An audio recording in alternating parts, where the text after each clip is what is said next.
Olá, tudo bem? É uma honra participar do Fórum de Acidentes de Trabalho, que há anos se dedica a discutir os acidentes, a prevenção e a saúde no trabalho.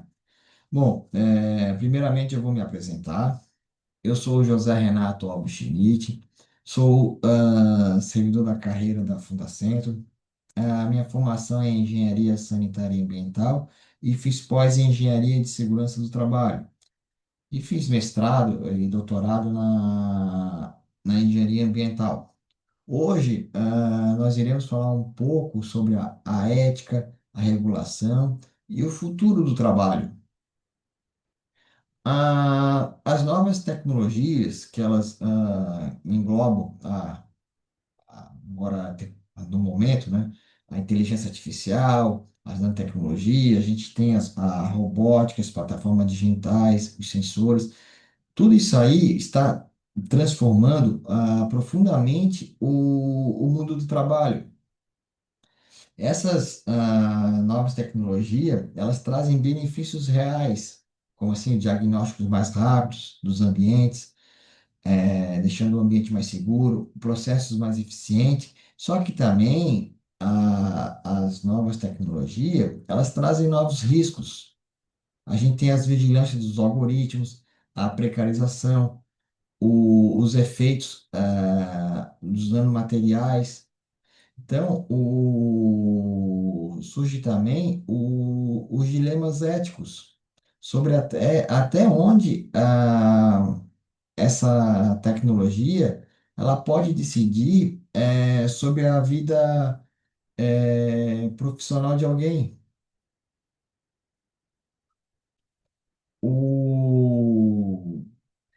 Sem a ética, a tecnologia, ela pode virar instrumento de vigilância, de exclusão ou injustiça. Com a ética, ela se torna uma aliada para proteger e valorizar o trabalhador. Nessa imagem aqui, eu mostro alguns princípios. O primeiro dele é o princípio da transparência, onde o trabalhador ele precisa entender que está sendo avaliado. Se o algoritmo ele decide sobre produtividade, desempenho, os critérios devem ser claros e acessíveis. O segundo princípio é o da privacidade. Monitorar os ambientes, os processos é legítimo, mas tem que ter um limite. Os dados pessoais, dos trabalhadores, eles não podem ser usados sem consentimento. Esse monitoramento, ele não pode, invadir a vida privada do trabalhador. Tem mais o outro princípio é o da responsabilidade. Se uma decisão automatizada causar prejuízo ou uma injustiça, alguém tem que responder por isso. A gente não vai, responsabilizar uma máquina. Vamos, prender uma máquina. Não, não tem cabimento isso. Então, a responsabilidade, ela tem que ser da empresa, dos desenvolvedores. O quarto princípio é o princípio do viés algoritmo. A tecnologia, ela pode reduzir, desigualdades sociais se ela não for bem projetada. Por exemplo, o sistema de recrutamento, que eles favorecem certos perfis, mas excluem outros. É preciso garantir que esses algoritmos eles sejam justos e inclusivos. Outro princípio é o da supervisão humana, né?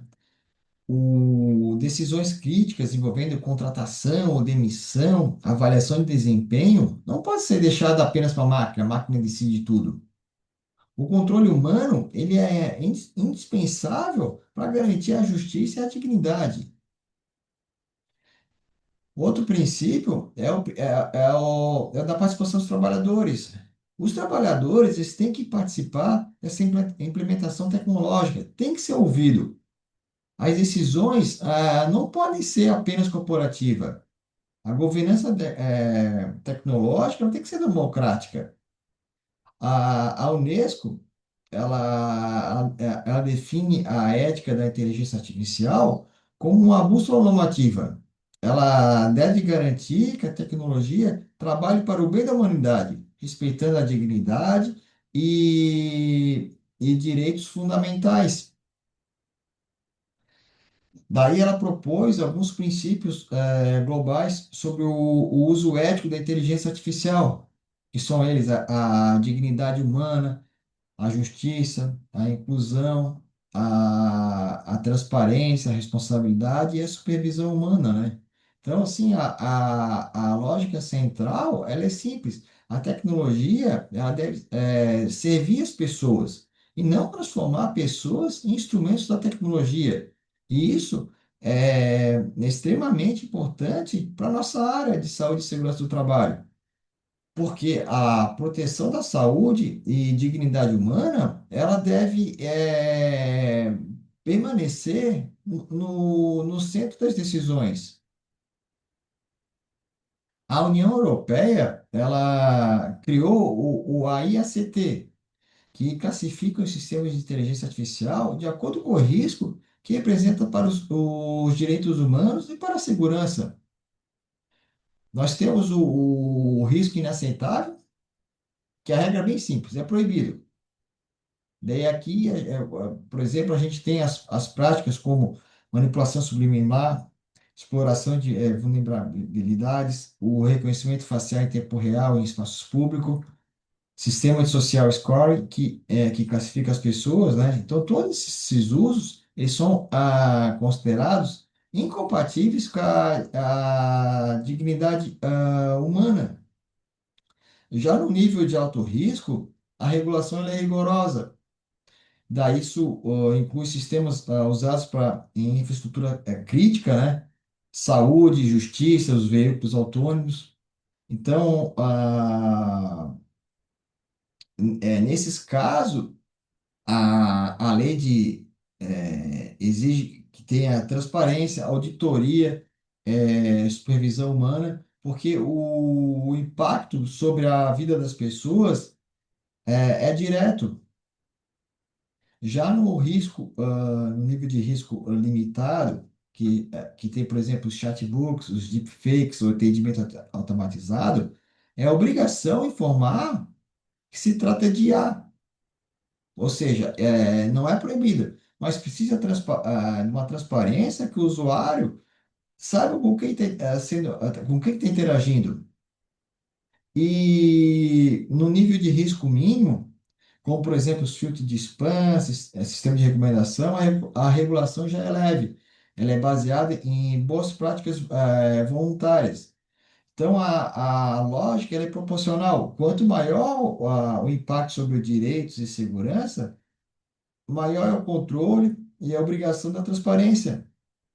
E a Unesco, ela reforça que essa regulação ela deve ser guiada por princípios éticos e não apenas por normas técnicas. Daí, na Europa, a regulação da inteligência artificial não se limita só a princípios, ela já prevê fiscalização e sanções, proporcional para cada nível do risco. Então, por exemplo, no risco inaceitável, podem gerar multas de 35 milhões de euros ou 7% do faturamento global da empresa. Já nos sistemas de risco alto, as sanções pode custar até 15 milhões de euros ou 3% do faturamento global. Então, isso demonstra que a Europa está levando muito a sério o impacto da IA sobre os direitos fundamentais. E até mesmo fornecer informações falsas às autoridades, ela gera punição, que é de 7 milhões de euros ou 1,5% do faturamento, né? Então, a transparência, ela não é opcional, é a obrigação, né? Então, lá na Europa, além das multas, tem uma estrutura de governança e fiscalização. Cada país lá da União Europeia tem autoridade nacional de supervisão.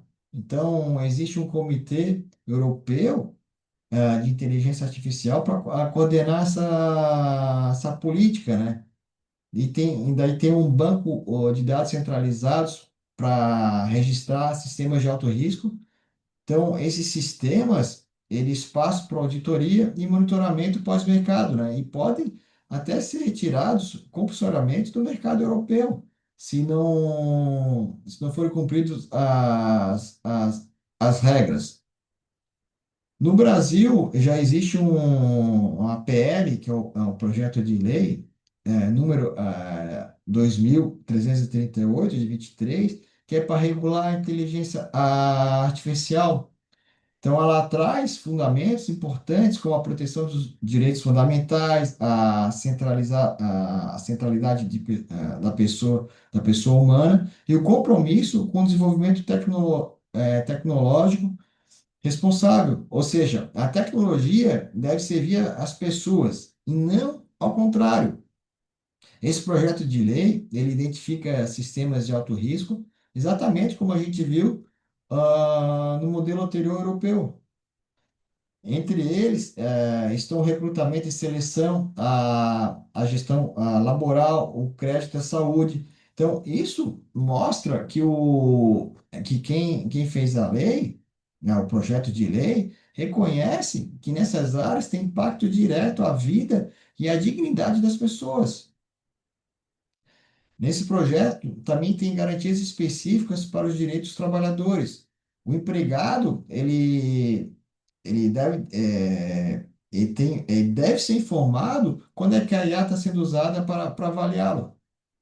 Então, ele tem o direito de contestar as decisões automatizadas e de exigir uma revisão humana. E esse ponto é fundamental, que não se pode se deixar a vida profissional de alguém na mão de um algoritmo sem não ter ninguém para fazer a supervisão, né? Então, esse projeto de lei, ele também prevê responsabilização. Então, se uma decisão automatizada causar um dano, a empresa tem obrigação de reparar. E, além disso, será exigida uma avaliação do impacto algoritmo para antecipar os riscos antes que eles afetem os trabalhadores, né? Esse projeto de lei, ele foi aprovado lá no Senado e está aguardando o parecer do relator na comissão especial. E ela foi adiada para esse ano, 2026, né? E tem como regulador a Agência Nacional de Proteção de Dados. Com relação à Lei Geral de Proteção de Dados, que é a Lei 13.709 de 18, ela trouxe uma mudança profunda na relação entre empresa e trabalhadores. Os dados pessoais, eles pertencem ao trabalhador e não à empresa. Então, o que que isso significa? É que toda coleta e uso de informação, seja biometria, geolocalização, desempenho, produtividade, ela precisa ser justificada e transparente.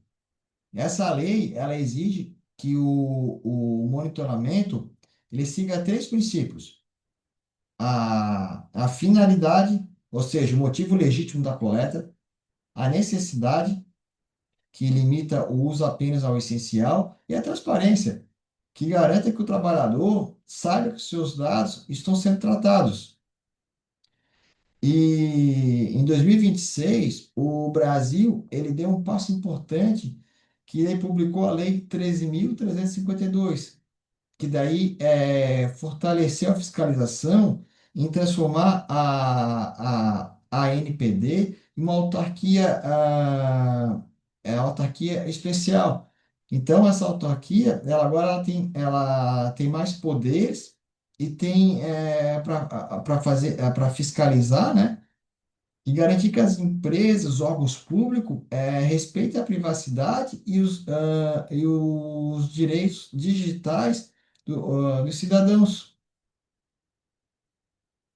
Essa publicação da Anthropic, ela é recente, de março desse ano, né? Então, ela já mostra que a IA ela já afeta ocupações de alta qualificação, afetando áreas como a programação, o atendimento e análise de dados. Ou seja, não é apenas os trabalhadores, os trabalhos repetitivos que estão em risco. Há funções que uso bastante a função cognitiva também estão sendo transformadas. Nesse estudo também foi colocado que não há evidências de desemprego em massa, desemprego em massa, né, até o momento. Ou seja, o impacto ainda é mais sutil a redução de novas contratações, principalmente dos jovens trabalhadores.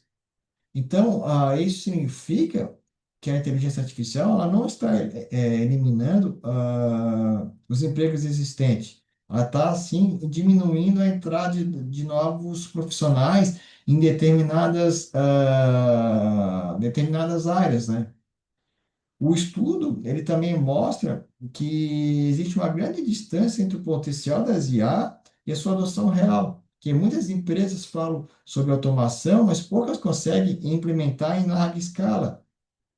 E isso abre espaço para políticas públicas e estratégias empresariais que preparem os trabalhadores para essa transição. Segundo o relatório do Fórum Econômico Mundial, 47% das tarefas ainda são realizadas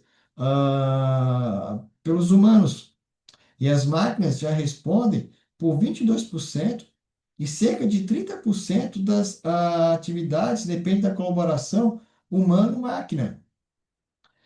Mas a projeção para 2030 é que a divisão seja quase equilibrada entre humano e inteligência artificial. E a colaboração híbrida terá participação semelhante na execução das tarefas.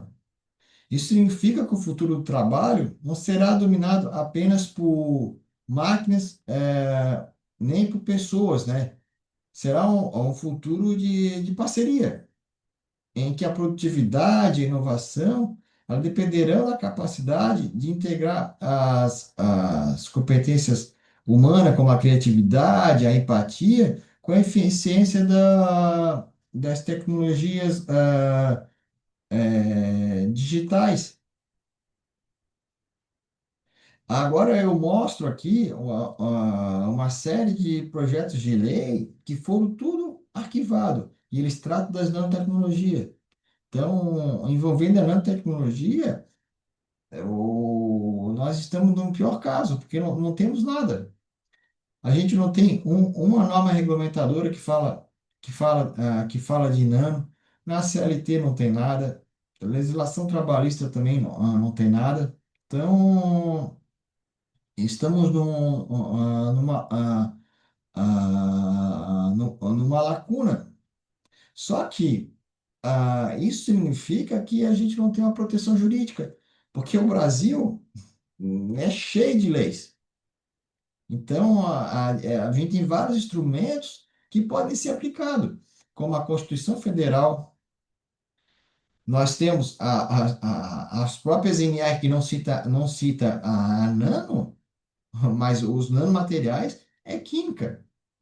Então, é obrigatório fazer o programa de gerenciamento de risco. Então, tem que ser considerada essa parte, né? Porque não tem nano que não vai fazer as proteções. A gente tem a responsabilidade civil, o direito ambiental, ou seja, aquela empresa que está poluindo com nano, tem que ser responsabilizado por poluir o meio ambiente e tem diversas leis que cobrem esses passivos ambientais. O princípio da precaução. Ou seja, mesmo diante da incerteza científica, é dever fazer a prevenção. Falando em princípio,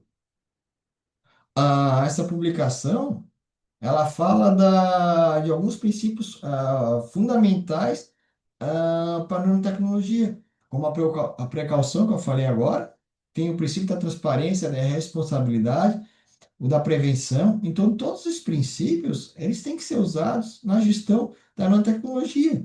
Eu vou deixar o link dessa publicação aqui na descrição desse vídeo. Eu recomendo fortemente a leitura. Com relação às novas competências, depois a gente vê os impactos, os riscos e a regulação, chega uma pergunta central. O que que o trabalhador ele precisa para enfrentar esse futuro? A transformação tecnológica, ela exige um novo perfil profissional. A formação continuada, ela deixa de ser uma opção e passa a ser uma necessidade estratégica, tanto para o trabalhador quanto para as organizações. Então, nas competências técnicas, a primeira que a gente tem é a alfabetização digital. Não basta saber usar ferramentas básicas, é preciso dominar os ambientes digitais e entender como elas afetam o trabalho. A segunda é a interpretação de dados. Hoje, relatórios, dashboards, métricas fazem parte da rotina e o trabalhador precisa ler esses números de forma crítica. Então, o terceiro ponto é a interação homem-máquina. Cada vez mais precisamos trabalhar lado a lado com sistemas automatizados, com inteligência artificial. Então, tem que saber colaborar com essas tecnologias é essencial. Mas não só as competências técnicas que importam, as competências humanas são igualmente decisivas. O pensamento crítico que permite questionar, avaliar as decisões automatizadas. Nem tudo que a IA faz está correto. A gente tem que ter um ponto crítico para avaliar. Outro ponto é a adaptação, que garante a flexibilidade para aprender e se reinventar continuamente. A tomada de decisão ética, ela coloca a responsabilidade no centro das escolhas em ambiente tecnológico, né? E a consciência ética digital, que ajuda a compreender os impactos sociais e morais das tecnologias que usamos todos os dias. Bom, com relação às políticas públicas e a saúde e segurança do trabalho, o Estado, as instituições, eles têm um papel central para garantir que o ambiente do trabalho tecnológico seja seguro, justo e centrado na dignidade humana. E isso começa pela atualização das normas. A legislação trabalhista, ela, ela, as normas de segurança, elas precisam acompanhar a era digital, incluindo temas como os algoritmos, a inteligência artificial, a nanotecnologia. O outro ponto é a proteção de dados. O trabalhador deve ter sua privacidade garantida e os seus dados tratados com soberania. Sem isso, a tecnologia ela vira um instrumento de vigilância e não de proteção. Há também a necessidade da fiscalização tecnológica. O Estado ele precisa ter a capacidade de auditar os sistemas algoritmos, verificar se eles são justos, se eles respeitam os direitos dos trabalhadores. Então, não basta confiar na empresa naquele cara que desenvolveu. É preciso ter uma supervisão independente. E, ao mesmo tempo, é fundamental incentivar a inovação segura. O Brasil precisa estimular o desenvolvimento tecnológico e responsável que traga benefício, mas sem comprometer a dignidade humana. E quando a gente olha para a saúde e segurança do trabalho do futuro, vemos que ela será cada vez mais integrada com a tecnologia. Já é um caminho sem volta. Os sistemas inteligentes vão antecipar riscos antes que eles se materializem. As decisões elas serão baseadas em dados, em análise. Então, a nova tecnologia já está afetando a nossa área. Então, é necessário que tudo isso aí continue centrado, tipo assim, na dignidade humana, que o trabalhador seja visto como um fim e nunca como um meio. Então, isso significa que a gente deve aplicar a ética diretamente à saúde e segurança do trabalho, usando os dados de forma responsável, garantindo que exista a transparência dos algoritmos e que seja respeitada a privacidade. As novas tecnologias, elas trazem oportunidades extraordinárias, mas também há riscos que até pouco tempo atrás não existiam. Então, a gestão desses riscos será um grande desafio na nossa área nas próximas décadas. Então, assim, a tecnologia ela precisa ampliar a proteção e não reduzir direitos. Eu agradeço a todos que ficaram no vídeo até esse momento. Eu me coloco à disposição de todos e muito obrigado.